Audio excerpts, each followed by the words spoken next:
హల్లెలూయా. దేవుని పరిశుద్ధ నామమునకు స్తోత్రం కలుగును గాక. దేవుని బిడ్డలారా, దేవుని పరిశుద్ధ గ్రంథములో నుంచి చిన్న మాట మనము చదువుకొని మనము ఆరాధన క్రమంలో ముందుకు సాగుదాము. ఎఫెసీయులకు రాసిన పత్రిక 3వ అధ్యాయము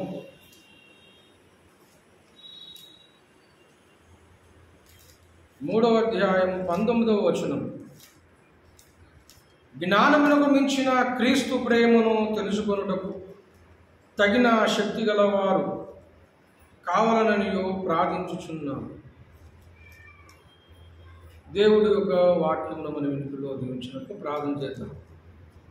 ప్రేమ కలిగిన మా పరిశుద్ధ పరమ తండ్రి యేసయ్యా, మీ బంగారు పాదములకు స్తుతులు స్తోత్రాలు చెల్లిస్తున్నాం. ఇంతవరకు నీ కృప చేత నడిపించిన మా ప్రభువా, ఆరంభం నుంచి వరకు ప్రతి ఘట్టంలో మమ్మల్ని నడిపించావు. మరి ముఖ్యంగా నీ పరిశుద్ధ శరీరంలో రక్తంలో పాల్గొనే కృప మాకు ఇచ్చావు. అయ్యా, నీకు స్తోత్రం చెల్లిస్తున్నాం తండ్రి. ప్రభువా, మరి నాయన కానుకలు రక్తంలో సాక్ష్యం ఈ విషయాల్లో మాకు తోడున్నారు. పరిశుద్ధాత్మ దేవా, ఇప్పుడు తిరిగి నాయన మా ఇంట్లో విశ్రాంతి స్థలంలోనికి వెళుతుండగా నీ మాటను మారు ధనపెట్టి మాతో అందరితో మీరు మాట్లాడు. అయ్యా, మీ చిత్తమును నాయన అయ్యా మాకందరికీ అనుగ్రహించు. యేసునామమున అడుగుతున్నాము మా పరమ తండ్రి, ఆమేన్. దేవుని పరిశుద్ధ నామమునకు స్తోత్రము. దేవుని బిడ్డలారా, చదవబడిన లేఖన భాగమును గమనించినట్లయితే అపోస్తలుడైన పౌలు ఎఫెసీ సంఘముతో చెప్తున్న మాట 3వ అధ్యాయం ప్రారంభంలో అంటాడు, ఈ హేతువు చేత అన్యజనులైన మీ నిమిత్తము క్రీస్తు యేసు యొక్క ఖైదీనైన పౌలను నేను ప్రార్థించుచున్నాను. ఖైదీనైన నేనను. ఎఫెసీ పత్రిక రాస్తూ ఉన్న సమయంలో పౌలు ఖైదీగా ఉన్నాడు. ఖైదీనైన నేను ప్రార్థిస్తున్నాను. ఖైదీలో ఉన్నాడు, ఉండి విషయాలు చెబుతా ఉన్నాడు. దేవుని బిడ్డ, అద్భుతమైన సందేశము, చాలా లోతైన సందేశం. ఎన్నో గంటలు చెప్పవలసిన వర్తమానము ఇందులో ఉంది. నేను చెప్తానని కాదు, కానీ అంత సందేశం అయితే ఇక్కడ ఉంది అని చెప్పగలను. దేవుని బిడ్డలారా, పెద్దలు, భక్తులు మరి ఎన్ని గంటలైనా ఉపదేశించవలసిన ఉపదేశం ఇక్కడ ఉంది. ఎన్నో విషయాలు ఉన్నాయి, కానీ ఒక చిన్న తలంపు ఈనాటికి తీసుకొని మనము దేవుని మాటను హృదయంలో పెట్టుకొని వెళ్దామని నేను ఆశపడుతున్నాను. దేవుని బిడ్డలారా, జ్ఞానానికి మించిన క్రీస్తు ప్రేమను తెలుసుకొనుటకు, జ్ఞానమునకు మించిన క్రీస్తు ప్రేమ, క్రీస్తు ప్రేమ, క్రీస్తు ప్రేమ, క్రీస్తు ప్రేమను తెలుసుకోవడానికి మనకు కావలసినది శక్తి అని చెప్తా ఉన్నాడు.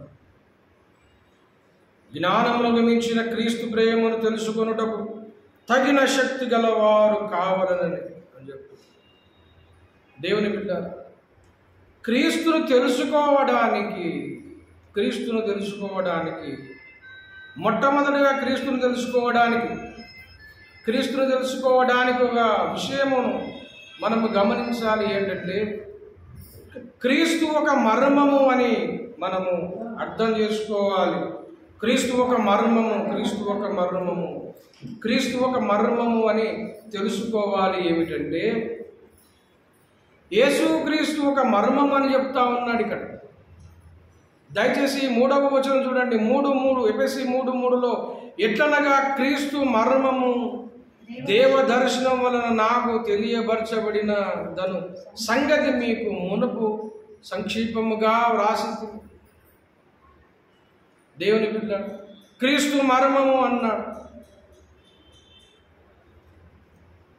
5వ వచనం, ఈ మర్మం ఇప్పుడు ఆత్మ మూలంగా దేవుని పరిశుద్ధులకు, అపోస్తులకు, ప్రవక్తలకు బయలుపరచబడి విన్నట్లుగా పూర్వకాలమందు మనుషులకు తెలియబడలేదు అని అంటా ఉన్నాడు 6వ వచనంలో. ఈ మర్మమేదనగా అన్యజనులు సువార్తను క్రీస్తు యేసునందు యూదులతో పాటు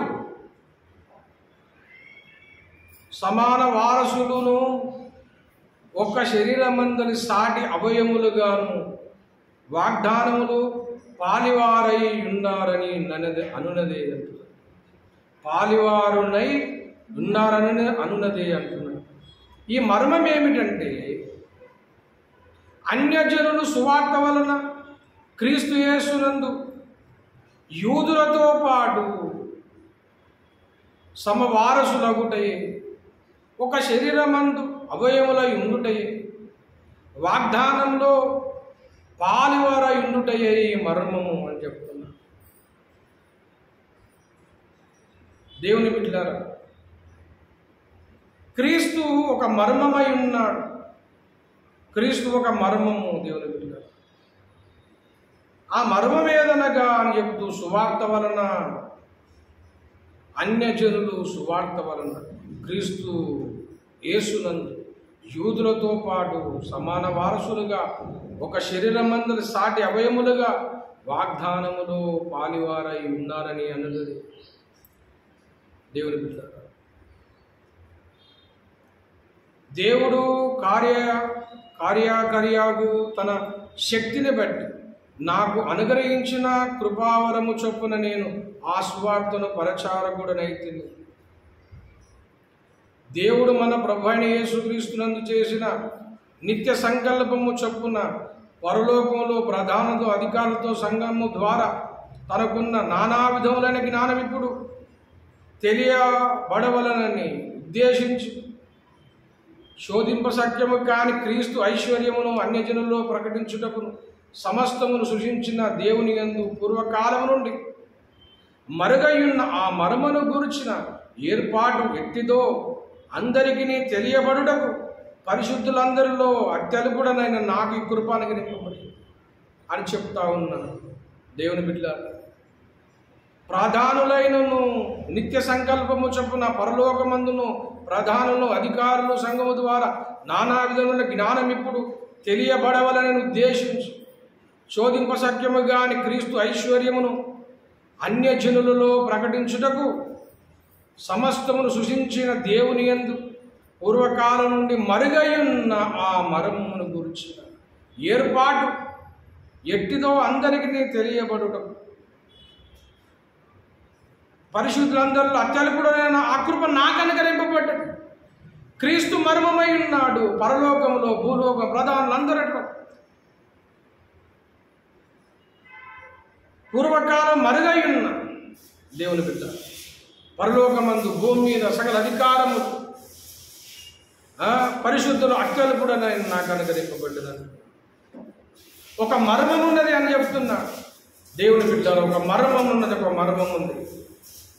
ఆ మర్మం ఎవరు అంటే యేసుక్రీస్తు ప్రభుల వారి ఆ మర్మం. యేసుక్రీస్తు ప్రభుల వారి ఆ మర్మము. ఆ మర్మము అయిన దేవుని నేను ప్రకటిస్తున్నాను. ఆ మర్మము నాకు బయలుపరచబడి ఆ 5వ వచనంలో అంటాడు, దేవుని పరిశుద్ధులకు అపోస్తులకు ప్రవక్తలకు బయలుపరచబడి ఉన్నట్లుగా పూర్వకాలమందు మనుషులకు తెలియబడలేదు. పూర్వకాలమందు ఎంతోమంది ఉన్నారు కానీ ఆ మర్మము విషయమైన సత్యము తెలియబడలేదు. అది నాకు అనుగ్రహింపబడి పౌలుకు ఒక మర్మము బయలుపరచబడి, ఒక మర్మము పౌలు భక్తునికి బయలుపరచబడి ఉంది. ఆ మర్మము క్రీస్తే. క్రీస్తు ఎంత మర్మ పురుషుడు, క్రీస్తు ఎంత మహిమ కలిగినవాడు, మర్మ పురుషుడు, మర్మం కలిగినవాడు అంటే దేవుని బిడ్డలారా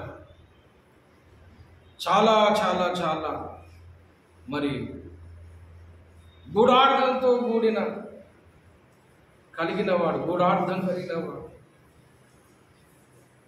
యేసు ప్రభుల వారు తెలుసుకోవడము మరి చాలా గొప్ప విషయం. అది అనేకులకు బయలుపరచబడలేదు. పౌలును నాకు అది అనుగ్రహింపబడ్డది అంటున్నాడు. ఆ మర్మము నేను ప్రకటిస్తున్నాను అంటున్నాడు. కనుక క్రీస్తును ప్రకటించాలి, ఆ మర్మమును ప్రకటించాలి. ఎప్పుడైతే క్రీస్తు అనే మర్మమును సరిగ్గా ఉపదేశించగలిగితే, ప్రకటించగలిగితే, అది పరలోకమందు కానీ, భూమి అందు కానీ, అధికారుల్లో కానీ, పరిశుద్ధులందరిలో కానీ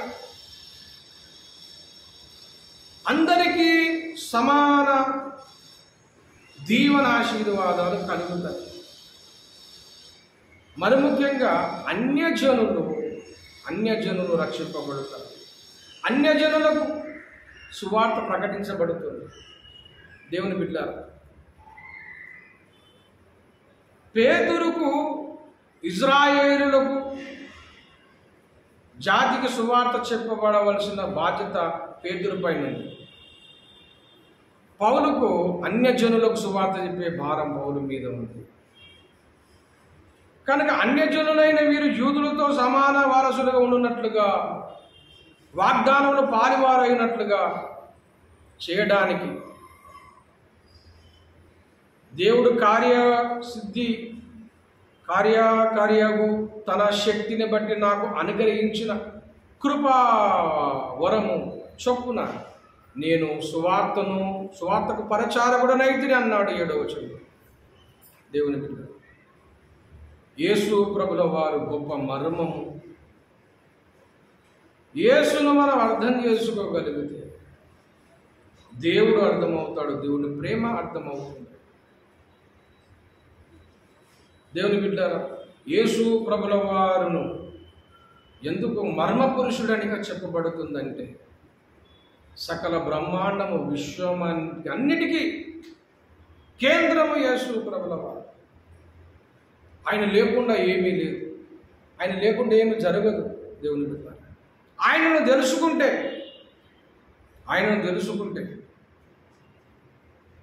మనకంతా అర్థమైపోతుంది. ఆయన మనకు అర్థమైతే అన్నీ తెలిసిపోతాయి. దేవుని బిడ్డ,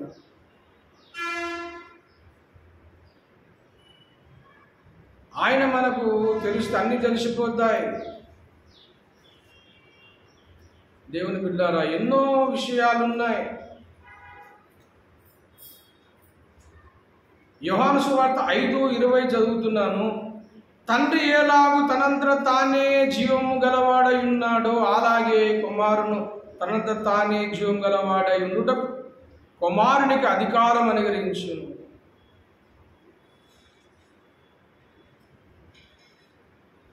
అని చెబుతున్నాడు. దేవుని బిడ్డారా, ఎబ్రీయులకు రాసిన పత్రికలో కూడా ఒక మాట 8:11 చూడగలరు.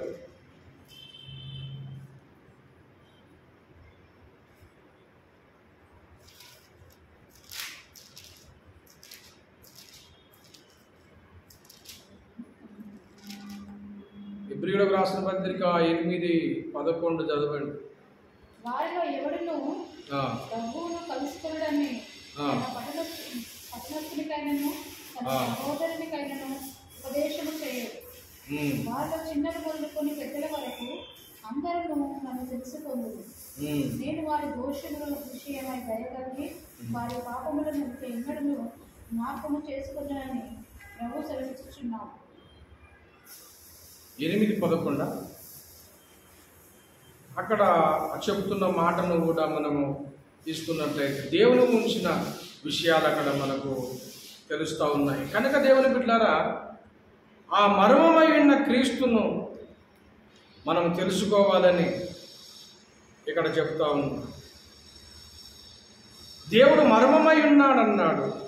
తర్వాత మరి ఆయన ప్రేమయ్య ఉన్నాడు. అంటే క్రీస్తు ప్రేమను తెలుసుకున్నటకు మనకు కావలసింది ఏంటంటే శక్తి కావాలి. దేవుని శక్తి కావాలి. శక్తి లేకపోతే దేవుని ప్రేమను మనము అర్థం చేసుకోలేము. ఆయన మర్మమును మనం అర్థం చేసుకోవాలి. ఆయన ఎంత మర్మ పురుషుడో, ఎంత మర్మ మర్మము కలిగిన వాడు, ఆయన ఎంత ప్రేమ కలిగిన వాడో తెలుసుకోవాలి అంటే మనకు కావలసింది శక్తి,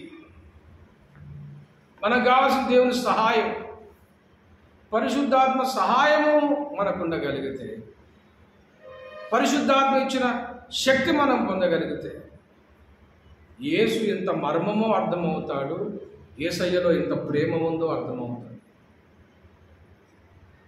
కనుకనే అక్కడ అంటాడు, దేవుని బిడ్డారా, క్రీస్తుని గురించిన ఆ ప్రేమను మనం అర్థమవునట్లుగా మనకి ఏమవసరము తగిన శక్తి గలవారు కావాలని, జ్ఞానానికి మించిన క్రీస్తు ప్రేమ, అపరిమితుడు దేవుడు. దేవుని బిడ్డారా, ఆయనను మనం అర్థం చేసుకోవాలంటే పరిశుద్ధాత్మ సహాయం కావాలి. అక్కడ మరొక మాట చెబుతున్నాడు, దయచేసి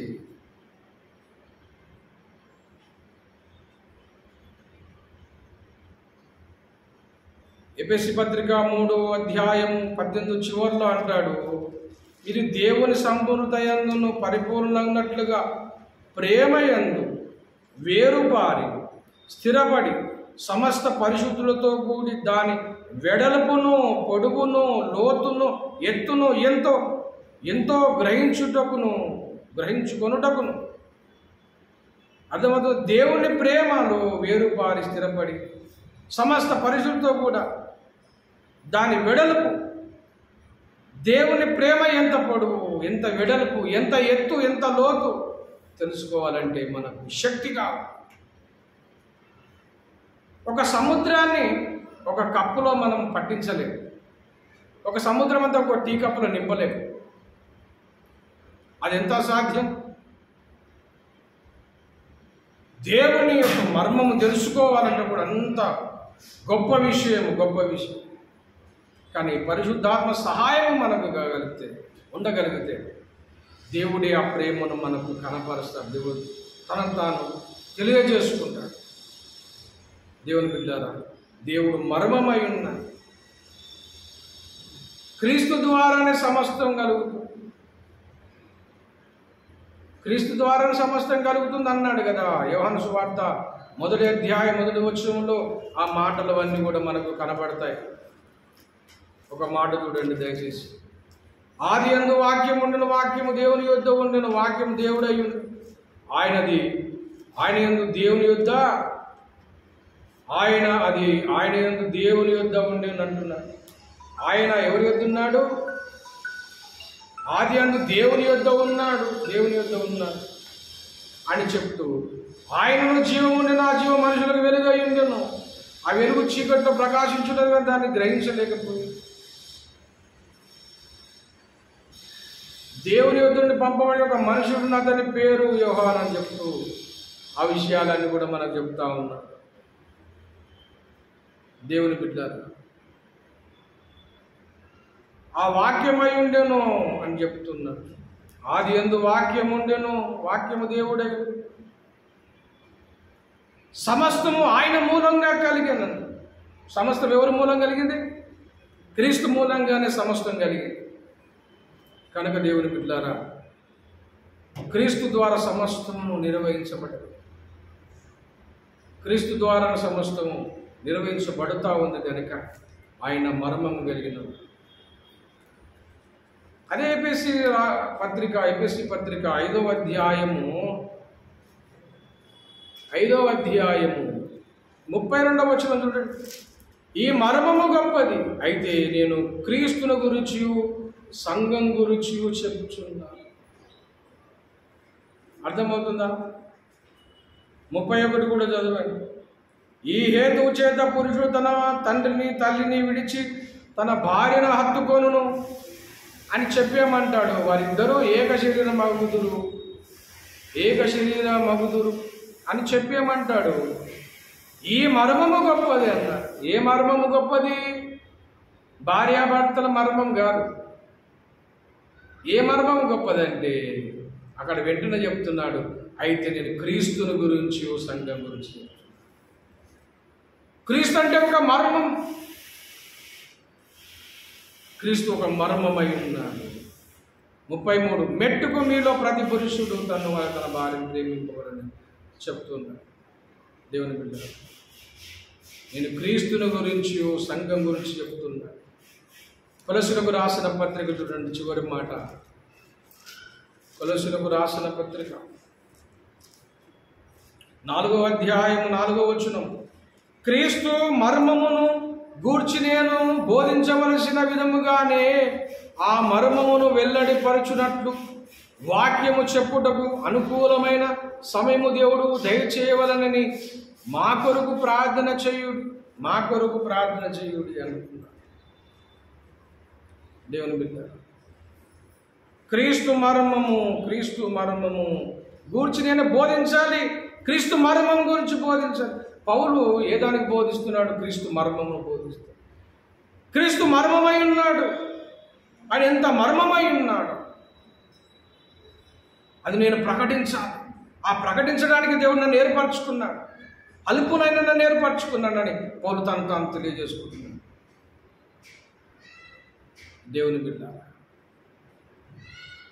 చివరి మాట చూడండి. 1 కొరింథీయులకు రాసిన పత్రిక 1వ అధ్యాయము చివరి మాటలో ఒక మాట చూడండి.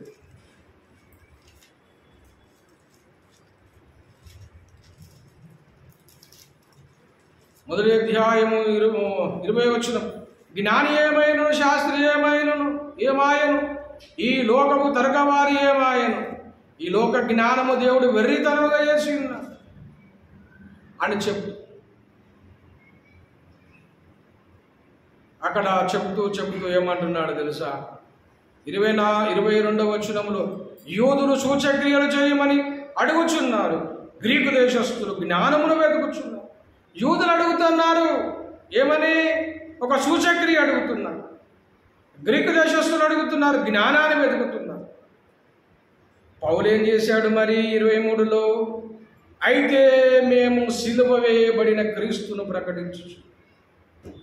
అందరు అడుగుతున్నారు సూచక్రియలు, కొందరు అడుగుతున్నారు జ్ఞానము. కానీ సూచక్రియ కంటే గొప్ప మర్మము, జ్ఞానమున కంటే గొప్ప మర్మము కలిగిన వాడు యేసుక్రీస్తు ప్రభువు. ఆయనను మేము సిలువ వేయబడిన క్రీస్తును మేము ప్రకటిస్తున్నాం. ఈ మర్మాన్ని పౌలు ప్రకటిస్తాము. క్రీస్తు ఒక మర్మమై ఉన్నాడు.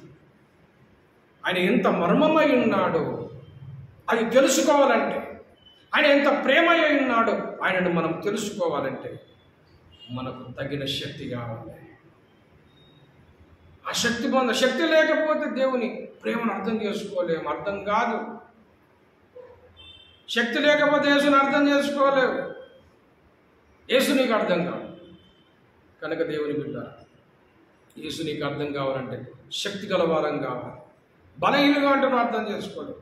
బలహీనులు అర్థం చేసుకోలేవు. యేసు అర్థం కాదు. అజ్ఞానులు అర్థం చేసుకోలేవు. కనుక దేవుని శక్తితో మనకు కావాలని పౌలు చెబుతా ఉన్నాడు. కనుక దేవుని బిడ్డారా, అది ఎలాగ పొందుతామంటే పరిశుద్ధాత్మ దేవుడు మనకు సహాయం చేస్తాడు. అప్పుడు మనము ఆ మర్మాన్ని అర్థం చేసుకోవాలి. ఆ మర్మం మనకు అర్థమవుతాడు. దేవునికి సమస్తం సాధ్యం. దేవుడు తాను బయలుపరచుకోగలుగుతాడు. కనుక దేవుని బిడ్డారా, ఈనాడు జ్ఞానానికి మించిన ప్రేమ, జ్ఞానం అడుగుతున్నా కానీ జ్ఞానానికి మించిన ప్రేమ కూడా క్రీస్తు ప్రేమ. అది తెలుసుకోవడానికి మనకు శక్తి కావాలి. అటు కృప మనము పొందాలి. అటు శక్తివంతులం కావాలని ప్రార్థన చేసుకుందాము. దేవుడి మాట దీవించుకున్నాడు. ప్రేమ కలిగిన మా పరిశుద్ధ పరమ తండ్రి, మీరు ఇంత మర్మమై ఉన్నారో తండ్రి, అయ్యా మీలో ఎంత ప్రేమ ఉందో తెలుసుకోవడానికి మాకు శక్తి కావాలి. అలాంటి శక్తి నీ బిడ్డలమైన మేమందరం అంత శక్తిమంతులమా ఉన్నట్లు, దేవుల్లో బలవంతులమా ఉన్నట్లుగా, శక్తివంతులమా ఉన్నట్లుగా అందరిని దీవించండి. క్రైస్తవ సమాజాన్ని, భూలోకమందున చంద్రున్న సార్వత్రిక సంఘాన్ని దీవించండి. శక్తితో నింపండి. ప్రభువా, నువ్వెంత మహిమానితుడు, మర్మ పురుషుడు అవుతాడు, మహిమానితుడు అవుతాడు. నీ ప్రేమ ఎంత గొప్పదో తెలుసుకుని కృప మాకందరికీ, సర్వలోకానికి, నీ భక్తులకు అందరికీ దయచేయండి. తెల్లవారి కూడా నాయన నువ్వు ఎంత గొప్ప దేవుడు తెలుసుకున్న కృప అందరికీ దయచేయండి. యేసునామమున అడిగి వేడుకుంటున్నాం మా ప్రభువు. తన దేవుని ప్రేమ, కుమారుని కృప, పరిశుద్ధాత్మ సహవాసాన్ని కుటుంబం మనకు భూలోకమందున సకల భక్త కోటికి సదాకాలం తోడై ఉండును గాక. ఆమేన్, ఆమేన్, ఆమేన్. అందరికీ వందనాలు. Praise the lord.